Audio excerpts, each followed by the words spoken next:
le stockage des liquides inflammables en contenant fusibles ont été introduites par l'arrêté du 11 avril 2017 modifié et certaines d'entre elles sont désormais interdites. Les stockages de manière générale et réglementés, par exemple la hauteur des stockages ainsi que leur distance d'éloignement en fonction de la nature des matières entreposées, sont réglementés pour le stockage en rayonnage ou en palettier, pour le stockage en masse, ainsi que pour le stockage en vrac. L'arrêté du 11 avril 2017 modifié prévoit des restrictions concernant les conditions de stockage en récipients mobiles fusibles de liquide inflammable. Les produits de mention de danger H224, c'est-à-dire les liquides et vapeurs extrêmement inflammables, conditionnés dans des récipients mobiles fusibles de volume supérieur à 30 litres, seront interdits à partir du 1er janvier 2023. Les produits H225, c'est-à-dire les liquides et vapeurs très inflammables, non miscibles à l'eau, stockés dans des entrepôts couverts, seront interdits à partir du 1er janvier 2026. Enfin, les produits H225, miscibles à l'eau, stockés en récipients mobiles fusibles de volume supérieur à 230 litres dans des entrepôts couverts, seront interdits à partir du 1er janvier 2026.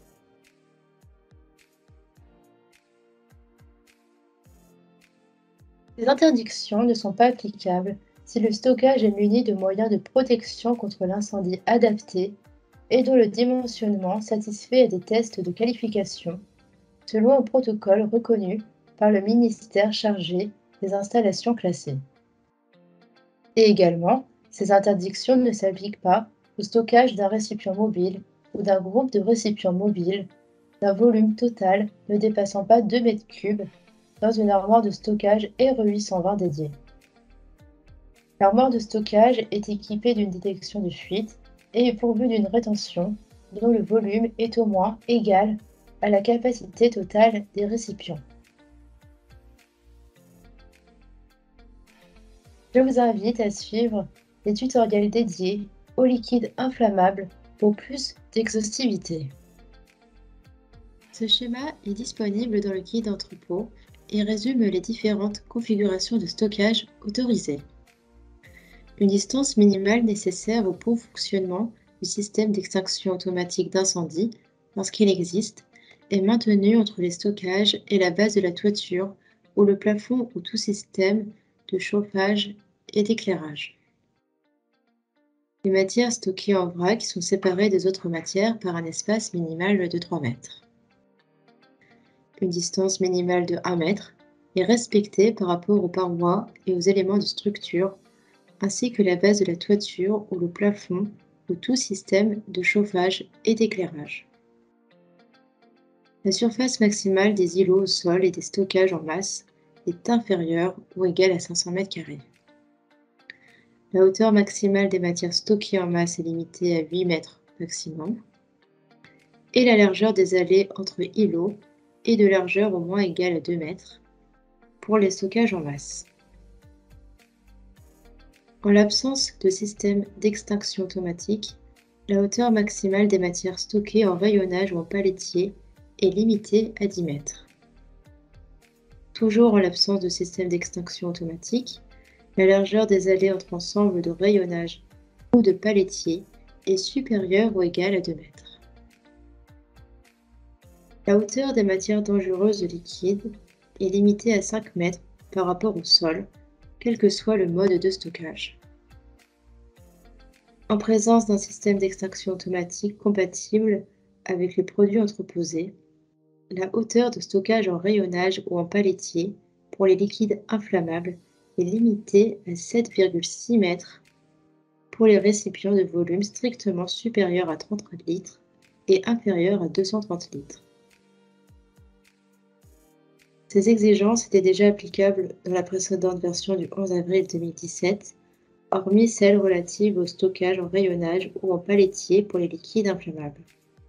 Elles s'appliquent pour la majorité immédiatement aux installations existantes.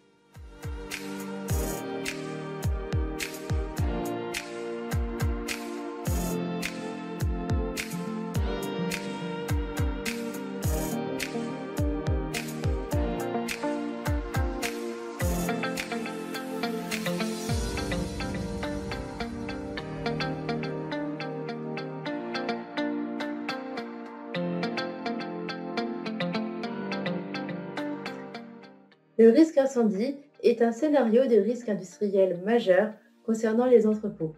Et cette partie est dédiée aux mesures à mettre en place afin de maîtriser ce risque incendie. Pour la nouvelle version de l'arrêté, il est nécessaire d'étudier les produits de décomposition en cas d'incendie. Pour les installations classées soumises à autorisation au titre de la rubrique 1510, l'étude de danger ou sa mise à jour postérieure au 1er janvier 2023 mentionne les types de produits de décomposition susceptibles d'être émis en cas d'incendie important, incluant le cas échéant les contributions imputables aux conditions et aux lieux de stockage. Les produits de décomposition sont hiérarchisés en fonction des quantités susceptibles d'être libérées et de leur toxicité, y compris environnementale. Les guides méthodologiques professionnels reconnus par le ministre chargé des installations classées peuvent préciser les conditions de mise en œuvre de cette obligation et, le cas échéant, de ses conséquences sur le plan d'opération interne. Cette exigence est applicable au 1er janvier 2023 pour les nouvelles études de danger ou leur mise à jour. Je vous invite à suivre les tutoriels dédiés accessibles via la plateforme Céveso Entrepôt Liquide Inflammable. La détection automatique d'incendie avec transmission est obligatoire pour les cellules, les locaux techniques et pour les bureaux à proximité des stockages. L'alarme associée à la détection automatique d'incendie est transmise en tout temps à l'exploitant. La détection automatique d'incendie actionne une alarme perceptible en tout point du bâtiment, permettant d'assurer l'alerte précoce des personnes présentes sur le site et déclenche le compartimentage de la ou des cellules sinistrées. Le déclenchement du compartimentage des cellules sinistrées n'est pas obligatoire pour les installations existantes avec ou non un régime modifié au 1er janvier 2021. Pour les installations existantes nouvellement soumises à 1510, la prescription, hormis le déclenchement du compartimentage des cellules sinistrées, est à appliquer au 1er janvier 2023. Le débit en eau d'extinction incendie requis est réglementé par l'arrêté du 11 avril 2017 modifié. Le débit et la quantité d'eau nécessaires sont calculés conformément aux documents techniques D9, tout en étant plafonnés à 720 m3 par heure durant 2 heures. Les quantités d'eau évaluées peuvent être inférieures à celles préconisées par D9, sous réserve d'une étude spécifique, avec possibilité de recyclage d'une partie des eaux d'extinction d'incendie.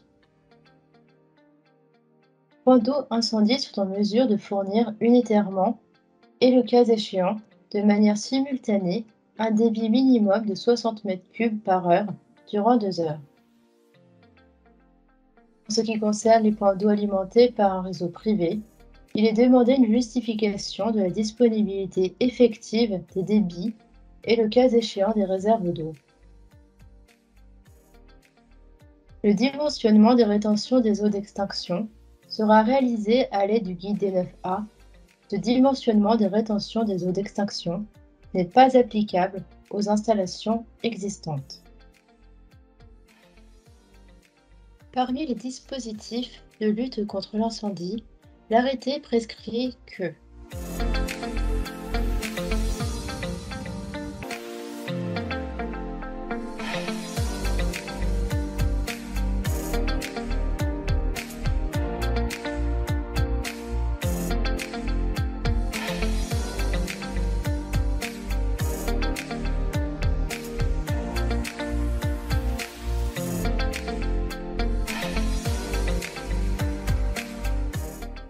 les prescriptions d'éloignement entre points d'eau ne sont pas obligatoires pour les installations existantes 1510, régime modifié ou non, au 1er janvier 2021.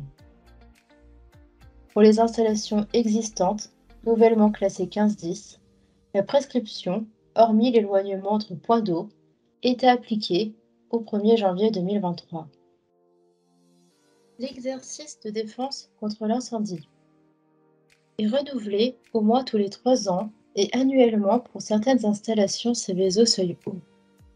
Les comptes rendus sont tenus à disposition de l'inspection des ICPE et sont conservés au moins 4 ans. Seules les installations soumises à enregistrement ou à autorisation, au titre de la rubrique 15-10, sont concernées par la prescription. La prescription est à appliquer dans le trimestre qui suit le début de l'exploitation et au 1er janvier 2023 pour les nouveaux entrants 15-10. Le plan de défense incendie est obligatoire pour tous les entrepôts classés 15-10. Il est basé sur les scénarios d'incendie les plus défavorables d'une unique cellule.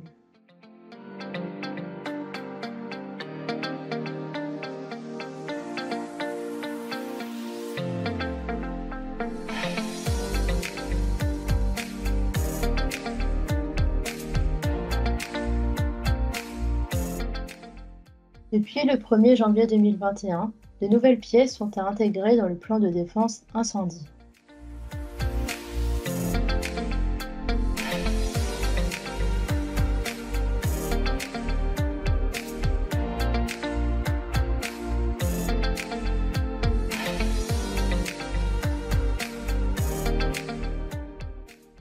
Pour les sites soumis à autorisation au titre de la rubrique 15-10, de nouvelles exigences sont à respecter. Les dispositions permettant de mener les premiers prélèvements environnementaux à l'intérieur et à l'extérieur du site sont renseignées et en particulier les substances recherchées dans les différents milieux avec la justification du choix des substances sélectionnées. Les équipements de prélèvement mobilisés par substance et milieu.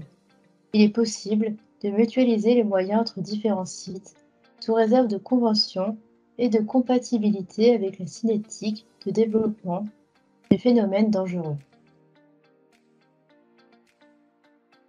Les personnels compétents ou organismes habilités à mettre en œuvre ces équipements et à analyser les prélèvements.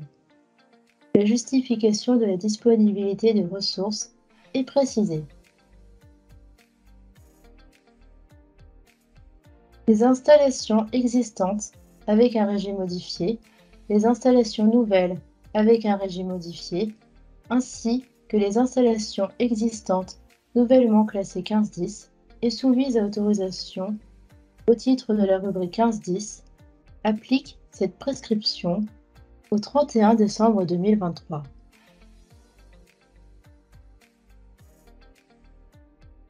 Lorsqu'il existe un plan d'opération interne, une nouvelle exigence est à prendre également en compte.